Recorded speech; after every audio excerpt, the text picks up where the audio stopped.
Hey everybody, welcome back to Airsoftology Mondays, the show that answers your questions, helps you out in a pinch, and also has a guest. Hello everyone. I know the lighting's a little weird. I know things look totally different now. I'm like, you don't even know where we are. We are actually in the Riviera Hotel in Taipei, Taiwan. Yep. And it is the last day of the show. You're flying out in like 2 hours? 2 or 3 hours. Yeah, it's like 3:30. I think you're out in like an hour and a half out of the airport. I've got a few more days here. So I grabbed her hostage. She's actually here under duress, and we are going to be doing a video here. So she has no idea. She's never done a Mondays before. She's like, I'm not really great on camera. Too bad you're getting it. I am an awkward camera person. That is good. But awkward's good because I'm terrible too. So. No, I think you're a natural. No. No, because you're talking to the camera. I'm just here like, hi. You're like, hi. Anyway, welcome back to the show, guys. If you guys are the first time here, let me let you know how this thing works. You put your question in the comment section below, and you vote up the best ones. I do read every single one, if I can, every single week, and get those on the next show. I pick the best ones. Be persistent. I do read them all, so I see the repetition as it comes through.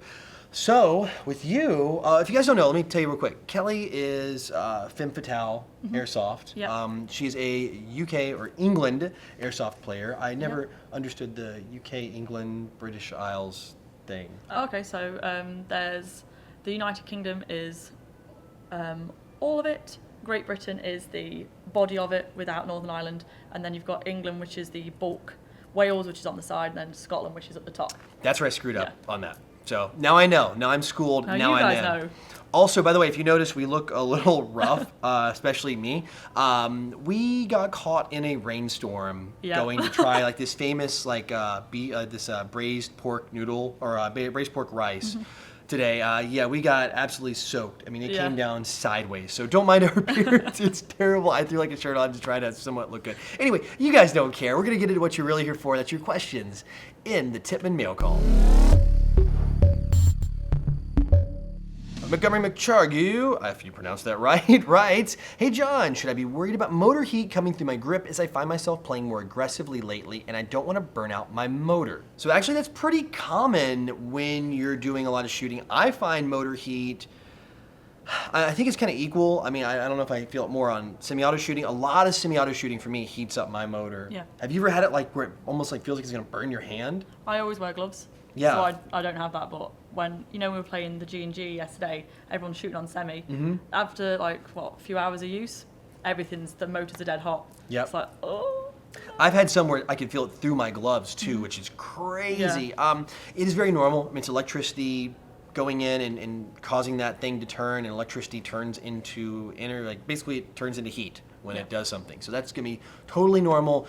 Although when it gets really hot, like if you're just having a tough time, it's probably a good idea to let it cool down a little bit between uses. Yeah, before you keep doing it, because you can get it so hot. Inside of there, the way it's made, there's wires wrapped around, I don't want to get into how a motor's made, but there's wires in there wrapped around this one part, and they put a coating on it. And I've had some so hot where that coating starts to melt and you can smell it. It's like this weird chemical smell. So, I mean, obviously when it gets so hot, you can feel it through gloves or really hot. I've only seen one time where we've melted a grip. And that was one of my teammates, and he was shooting full auto like crazy with a support gun. And it actually got to the point where it started to melt the plastic on the inside of the grip. But that's the only time, one time in my entire time playing Airsoft, I've seen a motor get so hot. So that's kind of my advice. I mean, it's normal. You're going to have it hot. That's going to happen. Let it cool down between games. Should be fine. But if it gets so hot that it's like you can't even put your hand around the grip, might want to let it chill out for a little while. Julie Robinson writes, Hello, Jonathan. If I were to take a trip to Taiwan or Japan, could I buy a Glock there easily? Or would it be just as hard there? If I could get it, where would I go? And what should I say? Well, that's pretty simple. You just walk in the shop and buy it here in Taiwan. Since we're here, I thought this was a very appropriate question. Or Hong Kong. However, I don't know where you're from. I don't know where you live. I'm going to assume the United States since you can't get a hold of one. And you're probably going to get it caught in customs on the way back in. So while you can buy it here, no problem. There's no issues because there are no real trademarks in that. You will have issues taking that back in through customs. And that was a maid. So yes, anyway, you know we're in a hotel, right? So yeah, that's one of those things. So while you can get it, it is a huge risk. And I'm not going to tell you to bring anything through customs that's illegal because you can get in serious trouble bringing something that is licensed back in the United States. So my advice is, I know there's the dream of Glocks. Maybe try to find a used one local. Maybe try to find someone that's happened to bring one in. I don't know. I know you don't have this problem in the UK. We don't we have what's in the country already. Mm-hmm. We haven't had any more since that whole thing cracked off. Okay, so Yeah. all that went off too. Okay, Yeah. so they've locked that down for you guys too. So yeah, for depending where we are, it's going to be a challenge. I mean, it's going to be a risk, and you will be breaking the law bringing it in. And I tell you, in the United States, you don't want to, because that can affect a lot of things. I mean, I travel a lot. That can affect your ability to get randomly selected for checks when you're, and especially or secondary screenings on immigration if you ever leave and come back in the country, if that's ever happened. So while you can do it easily, I don't really recommend trying to bring that back in. It can get you in some deep trouble that have long-term ramifications. Nerf Werewolf writes, is a cloth mask enough for mouth protection? I would personally say no. Yeah. Yeah. Me too. Me too. I wear a mouth guard personally, and then I'll have the mesh mask as well. Because sometimes I pull that down and I still have a mouth guard in, typically. Yeah, I wouldn't do cloth. I see some people just pulling up those the ones, and sometimes I do use those, admittedly, and for me, it's about the game. Mm-hmm. If I know I'm gonna have any kind of CQB, so if there's any kind of indoor or possibility, I'm keeping a metal mesh mask on me. I'm not, these are really expensive to replace. But like if it's long engagements, like I just went to a big milsim. Like milsims, yeah. Yeah, in Colorado, and the engagements were well over 100 feet, like 150 feet or easy, and more. Then I didn't. Yeah. I had it on me, but I never put it on the entire weekend. Yeah.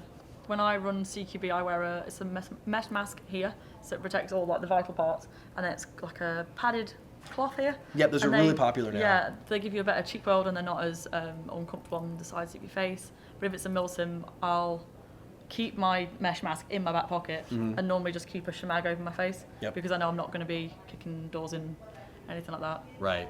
That's said, like outside ones. Indoor milsims though, like where you have like a big mount facility, I'm absolutely wearing the metal mesh mask the whole time because I'm usually one of the first in the door, typically. So yeah, so good advice. Kind of figure it out, but always err on the side of wearing something bigger. And if you're gonna do the cloth, just get a good mouth guard. I think there's one called an Aero one. I know Rob Murray loves it. It's called the Aero Guard. I'll try to see if I can get a link in the description below for you guys on that one. He swears by it. You can buy the ones in the United States. There's football ones you put in the hot water and it kind of melts your teeth. So those work as well. So anything like that will help. Anything to protect the teeth because that's the big money right there. Expensive. Assault Airsoft Indoor writes, what would you feel is an acceptable rate of fire for an outdoor field? We've had some issues with some of HPA users running 50 rounds a second.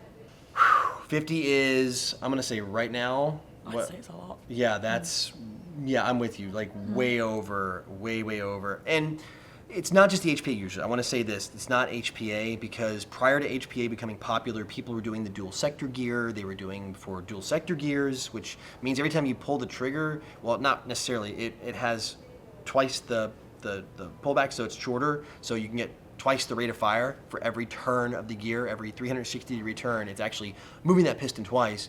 Then before that, people were using high-speed motors and high-speed gears. They were always pushing the limit. So don't think there's any hate on HPA. Just HPA is very easy to do. You just go boop, boop, boop, and you're done. 50's, in my opinion, too high. I'll be flat out honest with you. That's definitely above the limit. 20s are good. I think, honestly, at a cap, I mean, I'm just going to go out here and say 30 is probably as high as anybody ever needs. And HPA, the rate of fire doesn't affect your trigger response. Yeah. So there's really not a need. I mean, do you have an issue with people shooting? You're all semi, right? Yeah, we indoor fields are all semi, outdoors full auto. But I don't play much outdoors. But do you know if there's any rate of fire issues in the UK or? Not really. It's more trigger spam. Yep. Paintball fingers. Just doing that. Yeah. We have some guys that do that. They have the big paddles, like the paintball paddles, and they're doing that with the HPA guns too. But yeah, for my opinion, honestly, I think 50 is just overkill. There's absolutely no good reason to run 50 a second at all in anything in airsoft. I mean, you can get the job done with a lot less rate of fire than that. I'm also on the flip side, not to go too much on that. I'm actually a big fan of higher FPS in the right engagements outdoors. I'm fine with that, but and of course much lower in the indoors. But so FPS, I have a much different opinion. But I think rate of fire, there definitely is a level where you go from effective to having an advantage to that. Yeah. Absolutely. All right, that is it for questions this week, which means it is time for the Code Red Headsets video recommendation of the week. And of course, since I have a guest here, I would be totally rude and inconsiderate not to highlight one of your videos. Thank you. And I'm gonna go with one because it's so funny. And I know I feel bad because it's making fun of you, but I figured you did it on purpose because you put it in there. So I guess it's all right to laugh if you're laughing too. So it's her Milsim West gameplay. She came to the United States. If you guys didn't know, you were here for what, 3 months? 2 months? 6 weeks. 6 So weeks. a month and a half. Oh, a month and a half. I Yeah. thought you were longer than that. So you were, okay, month and a half, long time in the States, hanging out with Jet and Leah, doing all kinds of stuff in Southern California, and including heading north to a big Milsim event, Milsim West, in Washington. That was what? Objective Stavropol. Okay, there you go. I always forget which one because they mix them up so much. And of course, you got the videos playing down here on the screen so you can watch. It's just worth that. I'm not going to give it away because it's worth the human. How far is it in? I forget exactly. Maybe like a minute in. Okay, so right in the front. Just wait Right in the for the music to Yeah. drop. Wait for that. Yeah, it's worth just click it and watch it. But she also does some Q&A stuff. You guys, I think most of your stuff's live on Facebook. You do on YouTube as well. YouTube. Okay, and then obviously her writing and everything like that. I'm gonna have links as always down in the description below to this video, her channel, and of course all of her other projects because she really comes from like the blogging world. So her writing is her expertise, and of course YouTube is something relatively new to you. Yeah. You're kind of getting in there.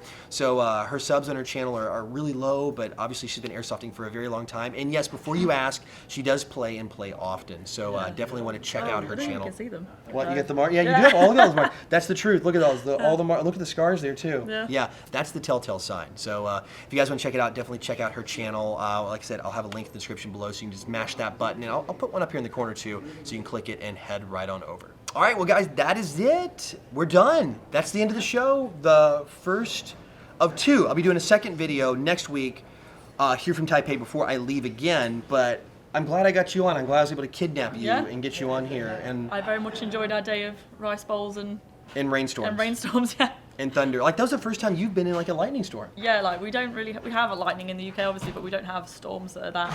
It was quite nice. It was nice blue sky, and then all of a sudden heavens opened straight down, cracking lightning. Some of those cracks, like, they proper took me. I saw you jump. Yeah, I could tell. I was like, you've never been in a thunderstorm before, have you? But yeah, so that was your first time, and it was a true massive downpour. It's gonna be. I'll put it in the vlog. I'm doing some vlogging here from, by the way, if you guys don't know, weekly vlogs coming from all over, and of course I'll have stuff from Taipei as well. Your experience with the food, and all that, and the storms. It'll be fun. It'll be good. So until next week, guys, gals, everybody, go out, play some airsoft, have some fun. Check out Kelly's channel over there. Links down below. But no matter what you do, call your freaking hits.